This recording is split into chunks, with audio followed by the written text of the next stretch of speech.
Okay, good evening, everyone. Welcome to the free public lecture hosted by the Thunder Bay Historical Museum Society. My name is Scott Bradley. I'm the Executive Director of your Thunder Bay Museum. And thank you to everyone joining us here in person, and thank you to everyone joining on Zoom. I would like to begin tonight by acknowledging the original custodians of this land, paying our respects to the elders, past, present, and future, for they hold the memories, the traditions, the culture, and the hopes of Indigenous peoples. We also recognize that we are meeting on the traditional land of Fort William First Nation, signatory to the Robinson-Superior Treaty of 1850, and to acknowledge the role of the Métis settlement in the development of our community. Just a bit of housekeeping. If you're here in person, there is a restroom just on this floor, just outside the room to the right, and there's more down on our second floor. This lecture is being recorded, and for those of you joining online, we cannot hear you nor see you. And there are refreshments for those joining us tonight, and there will be time for questions and answers in between each section and at the end. So if you're joining us online, please do use that question and answer feature. Look around the edges of your screen for that menu. Tonight's lecture is sponsored by Lakehead University's Department of History, and I want to thank everyone again for joining us here tonight. Our speaker tonight is Stephanie Pesheau, C.E.T, C.A.P.M, C.L.C. Stephanie is an electrical designer and CAD development supervisor for TBT Engineering Limited in Thunder Bay. Stephanie sits on the board of directors as Northern Director of the Ontario Association of Certified Engineers and Technicians and Technologists, and teaches the Professional Practice Law and Ethics course for the next generation of engineering technicians and technologists at Confederation College, preparing graduates for future professional certification status with the association. Stephanie is also a known advocate for women in technology and is a strong believer in empowering girls to follow their dreams in technology, engineering, and math. Stephanie is also the first certified lighting consultant in Ontario and is dedicated to using her artistic license to create unique lighting designs to complement commercial and residential architectural features. Please join me in a warm welcome and round of applause for Stephanie Pesheau.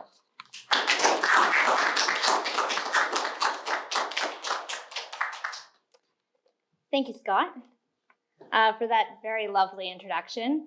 Thank you to the museum for asking me to participate in this year's speaker series. And a big thank you for all of those that are attending this evening, both in person and who are tuning in online, including Tom. I will answer your questions at the end of each section, but I do have my contact information also at the end. So if anyone wants to connect or has further questions, I'm able to do so. Okay, so my name is Stephanie, and I'm an advocate for women in STEAM. Can we get the next slide, please?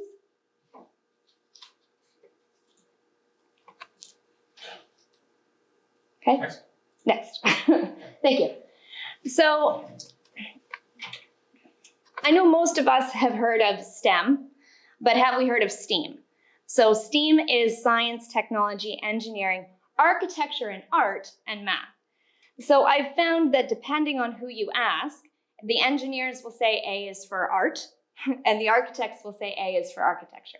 I use both, I don't discriminate, okay?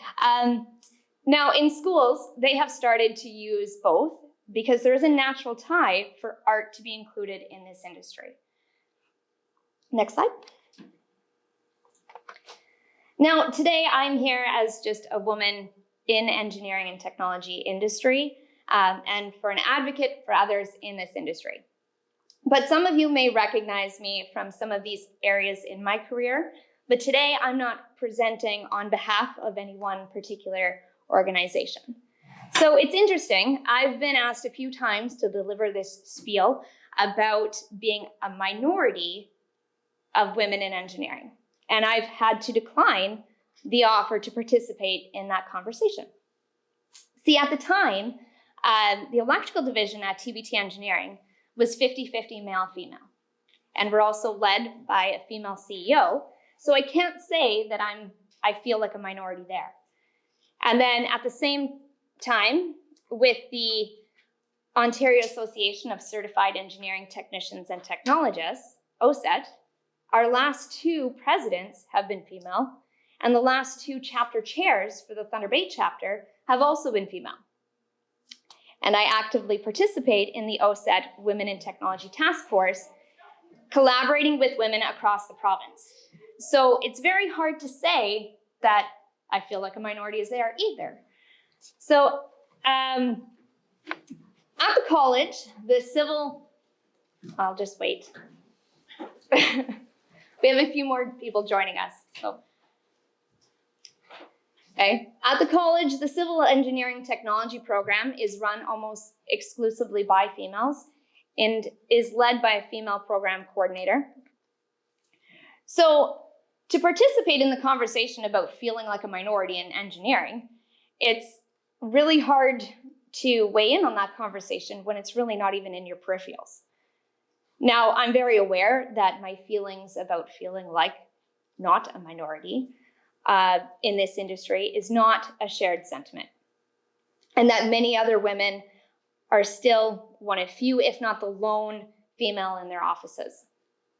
Many friends have shared that there are a few times where they feel isolated, judged in site visits, shushed in meetings, and I can't say that that's been my experience. But not feeling like a minority is nothing that I have done, okay? It's all the breakthrough that the previous generation and a few of my mentors have established. But how does this generation continue those efforts? Next slide. So this evening, as you may have guessed, I'm avoiding the conversation of women in technology, the minority. And we're going to explore continuing the efforts of our mentors, how networking can transform careers and open doors for opportunities. We're going to chat about skewed statistics when it comes to wage disparity between genders, specifically in the North. And then what all of these things have in common for the next generation of women in technology, which I've dubbed WIT-X. Okay, it's a catchy little thing that I'm really hoping takes off. Okay, so next slide. So like I said before, not feeling like a minority has nothing to do with anything that I've done. It is the direct result of the efforts of my mentors and the many women in technology before me. So the mentors before us, they're our friends, our champions, our leaders, our employers. Okay, they have grit and passion, and Lord knows a fantastic sense of humor. Okay, and they have hope. Next slide. So being able to say that I can't speak to the position of being a minority in the industry is the direct result of the efforts of my mentors and the many women in technology before me. They have shared their experiences early in their careers, where some have seen the wage disparity and perhaps some harassment. Okay, they were the ones that said, no, we won't be treated this way. We will be paid our worth. So knowing them, some of them quite well, it really shocks me that someone would even try to argue those points with such strong females. And they're the ones that did the hard work of breaking those barriers. But as I said, it's up to this generation to continue their work. So we have the support of our mentors, the school boards, colleges and universities, the industry, professional associations, who are all explaining that there should be more representation of women in engineering and technology, and the support is there. So mentors can serve as role models, particularly for those who may not have access to female leaders in their organizations. And having a mentor that is a successful woman in the technology industry can inspire and motivate women to continue to pursue their goals and achieve success. Sometimes we don't realize that we are active role models for our children, students, junior staff, male or female, and even the end users of our designs, of our buildings or our products, who might question, why is it done this way? Who did these things? Next slide. So mentorship provides others with the guidance and support, particularly in navigating challenges that we may face in the technology industry. Mentors can help women build their confidence, develop strategies to overcome challenges, and provide guidance on how to succeed, perhaps in a male-dominated environment. Now, our mentors do not always need to be of the same gender. Some of my biggest cheerleaders and supporters have been male. I see male managers purchase tickets and attend the Women in Technology events in support of their female staff. They make space for us to be heard, correct and redirect others, and they support us in our endeavors. Next slide. People often face challenges in advancing in their careers, and a mentor can help them identify opportunities for growth and advancement. Okay, they provide advice on how to position themselves for new roles and offer insights into the skills and experiences necessary for career success. They may also be the ones to provide honest, negative feedback in hopes that it's taken positively to be more effective. Mentors can also help develop the necessary technical and soft skills to succeed in the industry. Okay, this would include developing those technical skills, perhaps project management skills, and other technical competencies, as well as communication, conflict management, and leadership skills. They may also be the ones to encourage further training, okay, leadership, or the next steps in certifications or levels of competency. Sorry, I went too early there. Should I go back? Nope, we're good. Mentors can also introduce others to key contacts and networks within the technology industry, and this can provide valuable opportunities for women to expand their professional networks, build relationships with industry leaders, and gain exposure to new opportunities. So really, mentorship is a critical component in the professional development of women in the tech industry. However, it's equally important to involve men in advocating for women and creating spaces and opportunities for women to have a seat at the table. So by realizing our mentorship capacity or participating in mentorship programs, we have the ability to help the next generation lean into their potential. Now, Porter Gale, an internationally renowned public speaker, networker, and entrepreneur, titled her book, "Your Network is Your Net Worth," which is great and very intimidating if you don't quite have a network, or you're a recent graduate, or a student, or someone who feels like a minority, okay? Which ties great with sometimes the bravest and most important thing you can do is just show up. Okay, this is one of my favorite quotes from Brené Brown, who's done a lot of work on vulnerability. She happens to be on Netflix if anyone hasn't come across her work yet. Okay, but my takeaway on this quote is sometimes it's difficult to show up. Expose yourself to some vulnerability, such as attending an event solo. Okay, talk about every introvert's worst nightmare. Okay, but I promise you that if you do show up, opportunities start unraveling. It's unfolding, and it's an organic process, but the key is to be authentic to who you really are. So back in April of 2019, I attended the Thunder Bay chapter of OACETT's annual chapter meeting on a mission to find a certified engineering technologist, C.E.T, whose discipline was electrical, because I had an armful of questions for them. But that evening, I left out of pure happenstance as the new Woman in Technology representative. And the direction I received was, you can make this position anything you want it to be. And after some light encouragement by a mentor to perhaps host a Woman in Tech event, it wasn't long that I started planning it for February 2020. We had 40 people attend the first event, including people of government. We had the president of the Confederation College, and many of them had known each other through emails only, okay, for years, but they had never actually met each other. We had students physically cry because they had never felt more accepted in a room full of people in their future fields. We had people swapping contacts and becoming best friends. Okay, 2 of them actually went on to become each other's maids of honors in each other's weddings.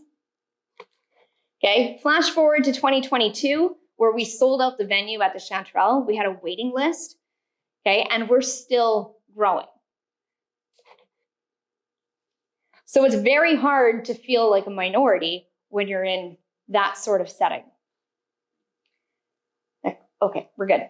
So I saw the Women in Technology Social and Mixer as a gateway to networking, okay, where we start to build connections or build stronger connections with people that we already know. Okay, but the Women in Technology Mixer isn't the only way to get in touch with others in our industry. Next. Okay.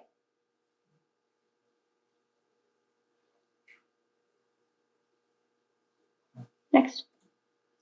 Thank you. Okay, there are a few associations who have local chapters in Thunder Bay. We have the Ontario Association of Certified Engineering Technicians and Technologists, where Gail Willis is the chapter chair.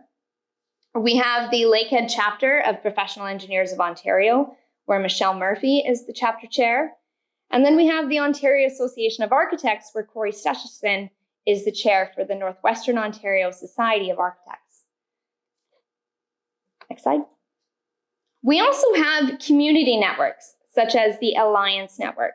Okay, that is Canada's fastest growing membership-based business network, exclusively for ambitious women. Then we have the Thunder Bay Chamber of Commerce, which has a business women's network, but also has social events for anyone interested throughout the year, such as the 5 after 5 events. Okay, then there is PARO, which is a non-for-profit social enterprise, which has lectures and allows collaboration to empower women and strengthen small businesses. Just thought that I would include these places as well before we move on to a slight jump in topic. So far, does anyone have any questions? And do we have anyone online that may have questions? Not yet. But... Not yet? Okay. Okay, we'll continue on. So the next part is statistics and reality. Now, what do I really mean by this? Well, statistics are great, but sometimes it really doesn't capture our everyday reality. Okay, so I'm changing the title of statistics to skewed statistics. Now, what do I call them skewed statistics? Well, let's break it down. Okay, we're going to shift gears and talk about the elusive wage gap. Next slide. But before we start, the statistics that we're going to get into are really based on one association's salary survey, which is based on members who had responded, okay, which is also why it can be skewed. This also means that the data presented is very limited to only those who had participated. So the actual values, had everyone had responded, could be much different than what we're about to explore. Okay, also note that if after the presentation, other associations would also like to provide their data for a more complete picture of our industry or region, I would also welcome that. Next slide.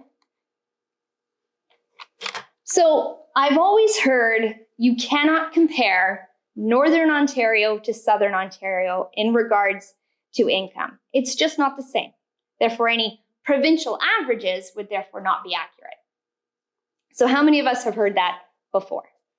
I would imagine quite a few. Okay, let's break that down now. We're going to look at the comparison of the North versus the Southern regions in the province, and then how the female pay gap plays a part in this. Now, just so that we're all on the same page, the law defines the gender wage gap, that is the difference in earnings between men and women.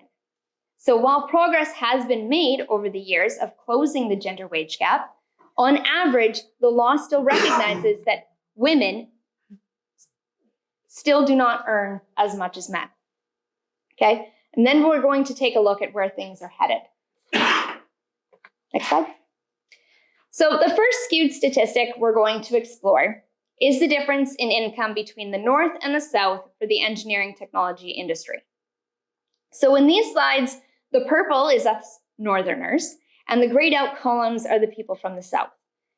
So the averages in 2016 and 2022, so these two, are actually quite close in comparison. not in the jump, but the actual difference between the North and the South. Okay, but based on the values, the old saying seems to be correct. You still can't compare the North to the South. Okay, you'll also notice that I've removed the actual dollar values.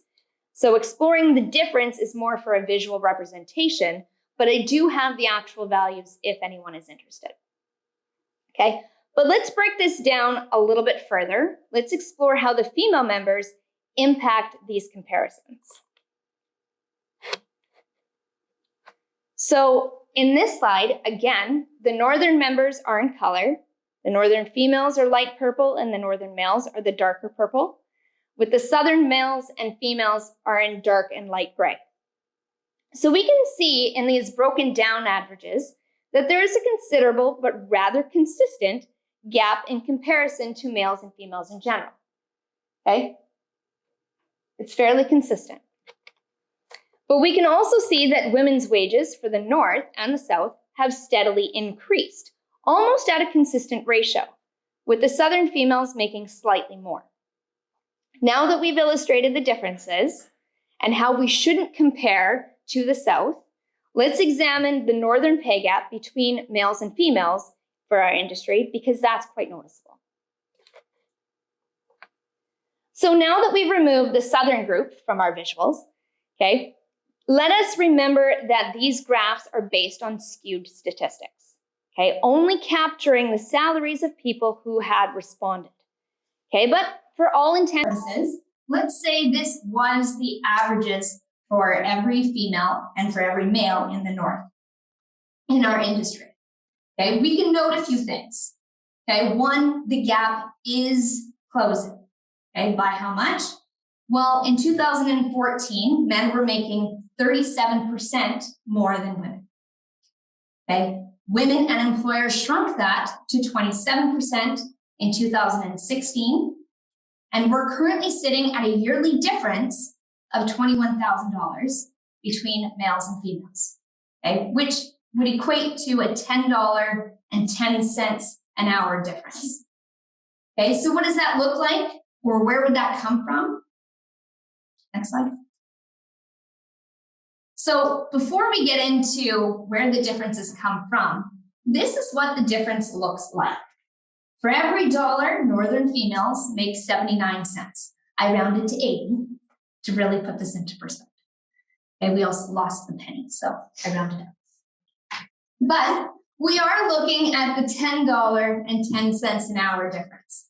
Now, I do wonder if that's fair to some extent. Okay, we know that we're on the verge of what some are calling the gray tsunami. Okay, with many highly skilled, highly compensated males nearing or planning retirement. Should they not be compensated for their high worth? Okay, when they have retired, there is every possibility that women will be filling those positions. Okay, if you go back to look at the slides, you'll see that that baseline grows over time with experience and with time over their careers.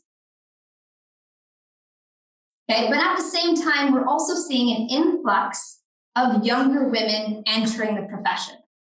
Okay, so let's say even if the next generation was a 50-50 split, the numbers of females entering the profession at that rate would likely lower the female average with their starting salaries, because there simply isn't the same gender base in the industry. Okay, which is another reason why I feel the graphics may be slightly skewed. Okay, but I digress. Okay, let's assume this is an accurate representation. Okay, what could we do proactively to reach a point where the pay disparity doesn't exist between genders? So if the women who had responded earned $1.44 an hour more a year on top of the general wage increases for the men who had responded, over the next 6 years, the members who had responded to the salary survey would reach equal pay. Okay, this doesn't include promotions, new skills, or changes in roles. This is if someone was stagnant in their career for the next 6 years, but still received $1.44 more an hour on top of the general wage increases for the organization, they would reach equal pay by 2030. So do we think that this might be achievable? Okay, next graph. Okay, personally, even with the graphics to dispute it, I feel in the North, we do already have wage equality. Our industry is hurting too greatly for technicians and technologists. And because of this, I think employers throughout the North are forced to pay someone their worth because they would risk losing employees to competitors or having a potential prospect accept a position within a different company. Okay, we're seeing seasoned industry leaders retiring and having these roles that are being filled by females. We're seeing females create niches for themselves. We have CEOs, presidents, owners, directors, and managers who are female. And with that comes a natural increase in compensation. Okay, now that's great for us, but there are still other industries where wage inequality still exists. Or perhaps you disagree with me, and for that, we're fortunate that employers have legislation requirements when it pertains to wage disparity. So the provincial legislation called the Pay Equity Act has been updated as of May 17th. Okay, that's just this past May, to ensure that employers pay men and women equal pay for equal work of equal value. So under the amendments to the Pay Equity Act, employers are required to ensure men and women must receive equal pay for performing jobs that may be very different, but are of equal or comparable value. Now, exceptions to this act do exist if the pay difference is due to seniority or a system that measures earnings by production of quantity or quality. Okay, but it is for employers who employ more than 10 employees. Now, the federal legislation has also been enacted for federal employers as well. Thanks. For anyone's interest, here are the links to that legislation. Okay, and if anyone would like to take a photo for their own personal homework, that's fine too. Or a screenshot, if you will, if you're joining online. Okay, does anyone have any questions so far? Anyone online? Nothing yet? Okay. So now this is where we're going to switch gears again and chat about the next generation, the next women in technology, which again, I've started calling WITX. Okay. So we're going to explore one of the biggest questions I receive, which is how do we explain what we do in order to advocate for more women in technology? And then once we explain our type of industry, or specifically what it is that we do in our fields, how on earth are we supposed to relate to someone who might not even be interested? How do we still be role models for people who have followed their passions to inspire and encourage people who may feel that their vision is too broad?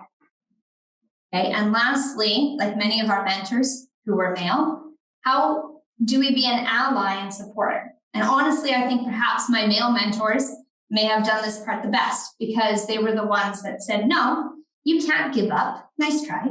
And they wanted to see myself and others succeed.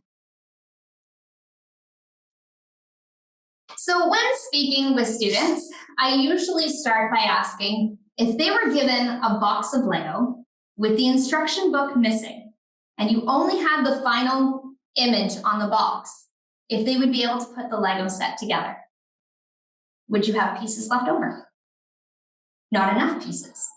How many times would you have to take it apart and put it back together because something is now interfering? How much longer would it take you to complete it? So imagine building a whole school or an apartment complex without the instruction book. It would be very difficult. Well, part of what I get to do is to help make the Lego instruction books for buildings. Okay, these Lego instruction books for buildings or building plans are what the trades then use to price to do the actual work. So without architects and the different types of engineers to be able to complete the instruction book for the buildings, it would be hard to know how much material to purchase, how all the pipes, wires, and vents will run alongside the columns and the beams, which will all eventually be hidden in the ceilings and the walls. So I found that using this example is the easiest way to explain what it is that I do. But what I do is a very small fraction of this industry. So when someone asks me, what is it that women do in technology, or what are we most proficient at, as I was recently asked, well, we do it all. We do it at the same level as our peers, regardless of their gender. Okay, at the last Women in Technology event, I noticed that there isn't a single project completed from start to finish that is not touched by a female here in Thunder Bay. For architects, project management professionals, engineers, technologists, technicians, designers, planners, some of us are in trades, and we use cutting-edge technology. Okay, this also includes right up to the final plan examiners who grant our permits. Okay, women can be found at every stage along the way. But this is a more accurate snapshot of some of the careers that fall in the technology umbrella. Okay, and we all work together, and we all need each other in this industry. Now, when I'm talking to high school students, I usually share what my favorite subjects were: art and math. Oddly enough, I hated hand geometry because I found that my paper would always move, until I discovered that I combined the two subjects in drafting. And then I explained that with these core interests, I continued on to architectural technology, because although I had all of the university credits to go on to university to become an architect, I wanted to draw 9 to 5 every day and to help bring these designs to life. Okay, I also wanted to help create the language that the architects and trades use to communicate the work. And at the time, it was explained that that is what an architectural technologist did. Now, depending on the audience, I'll also share things that I've struggled with, which I find that everyone can relate with a good failure. So while in architectural technology, I managed to fail a very important class. It's a prerequisite class, only offered once a year. And during that time of waiting for that course to be offered again, I elected to take classes that were available, which led to taking very seemingly unrelated courses to stay a full-time student during that semester. I took marketing and presentation techniques and 2 courses in business law and a human resources class, not knowing how this would all affect my career down the road. Okay, until having those skills set me slightly apart from the people who had not failed. And because of those additional courses, it led to a little extra knowledge in areas that have also helped me to be a better educator, employee, and colleague. So at least this is what I tell my parents who had financed my education. Okay, but it also seems to reassure students that failure doesn't mean the end, okay, which is especially important for people who are usually overachievers or perfectionists. Okay, it's not a common thing to hear, thank God I failed. It helped me so much in my career.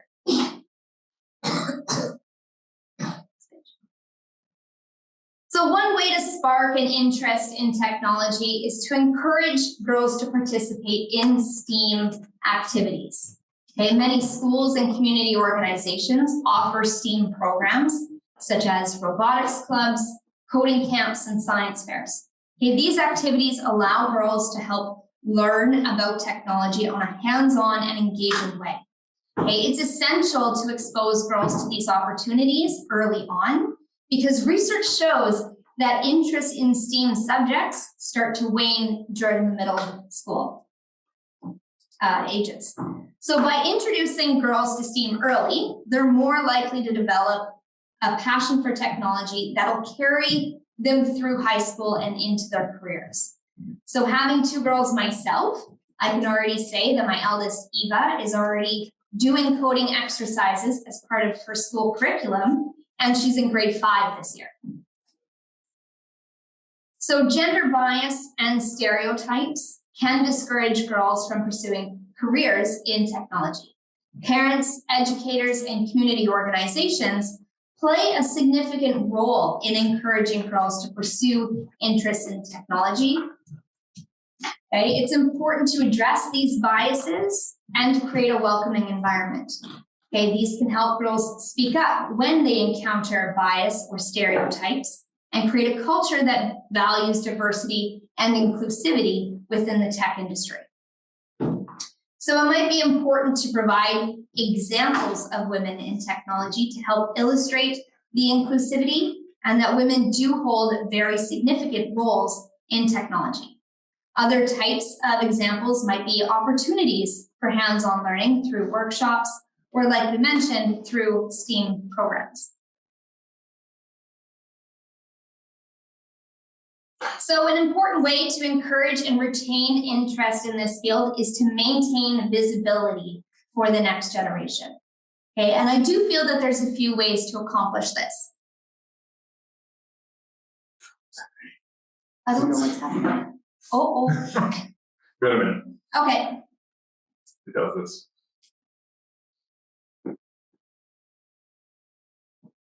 Can we go back? Yes, please.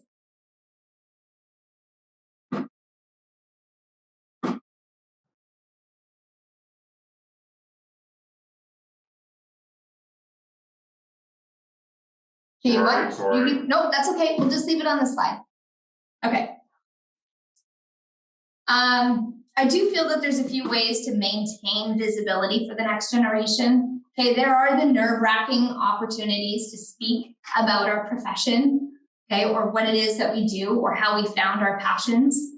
Okay, we have professional journals that can be sent to schools that highlight women in technology. Okay, there are some STEAM role models on social media, okay, and integrated into TV shows. Okay, but I do feel that there's room for more. Okay, I recently saw a wonderful article in the Bayview magazine about the use of AI and innovative technology, and that was written by an inspiring woman in technology of the North as well.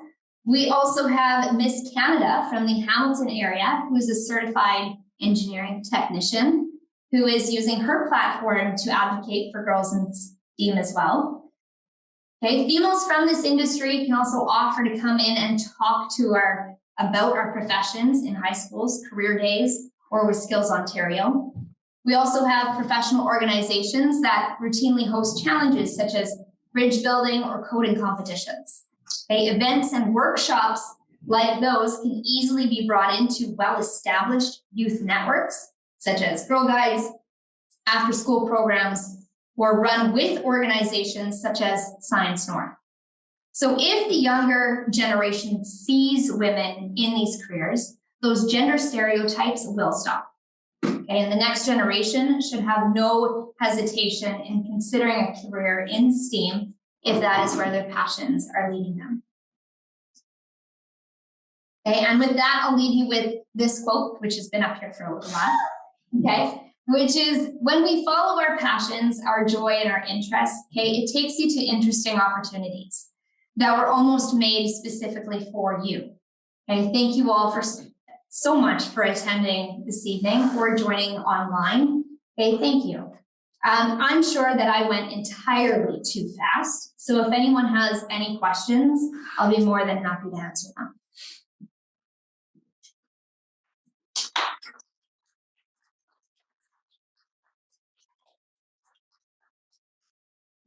Next slide. Okay, there is my contact information. If anyone has any further questions that they couldn't think of at the time, or if they want to connect. Okay. Stephanie, can you explain the postnominals you have? The letters after your name? The post-nominals. Okay, CET is Certified Engineering Technologist, and that is from OACETT, the Ontario Association of Certified Engineering Technicians and Technologists.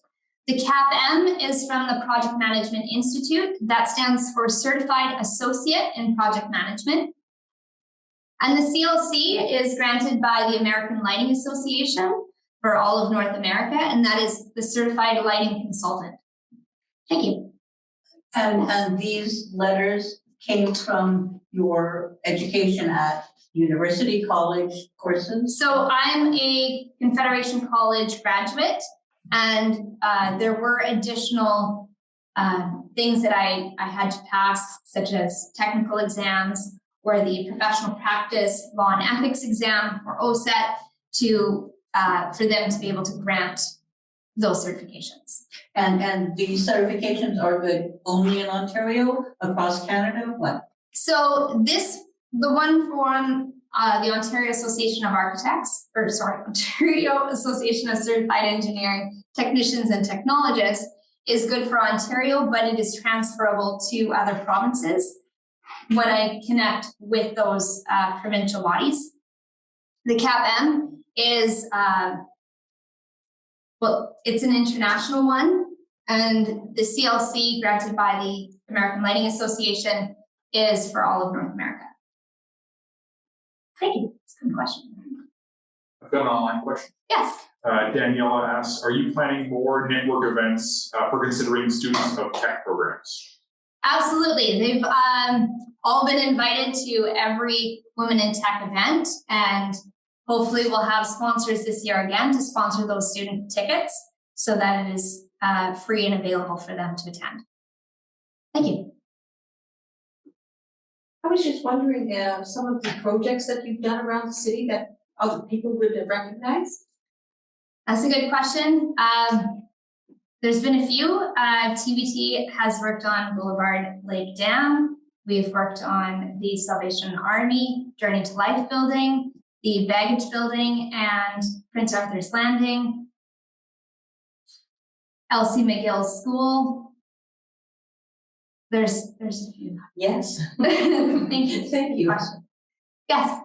So, thinking about your career and how you've been inspired, are there examples from history or the present of female engineers that inspire you, and why?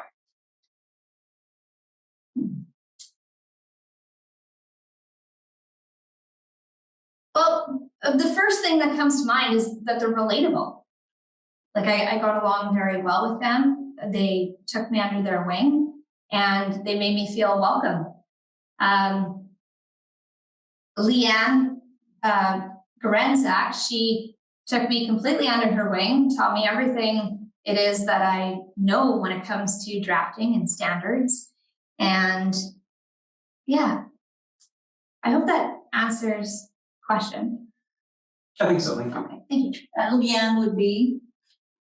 Leanne was the senior mechanical designer for TBT Engineering, and she's retired. Thank you. Okay. Well, thanks, everyone. Thank you. Thank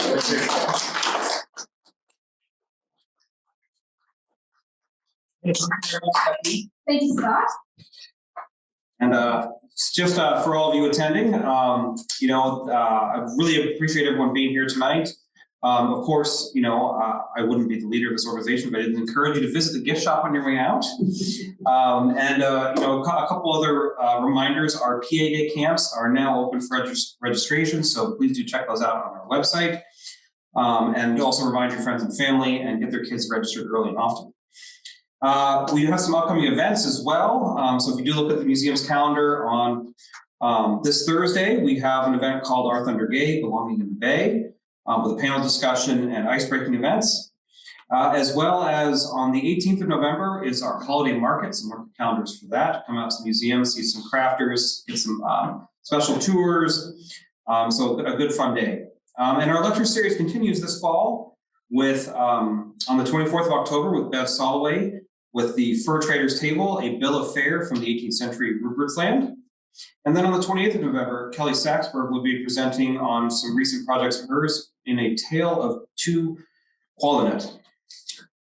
So thank you everyone again, and thank you to Lakehead University's Department of History, the Ontario Trillium Foundation, and thanks to the museum staff and volunteers for making evenings like tonight possible. And please do take advantage of the refreshments and otherwise have a great rest of your night. Thank you. Thank you.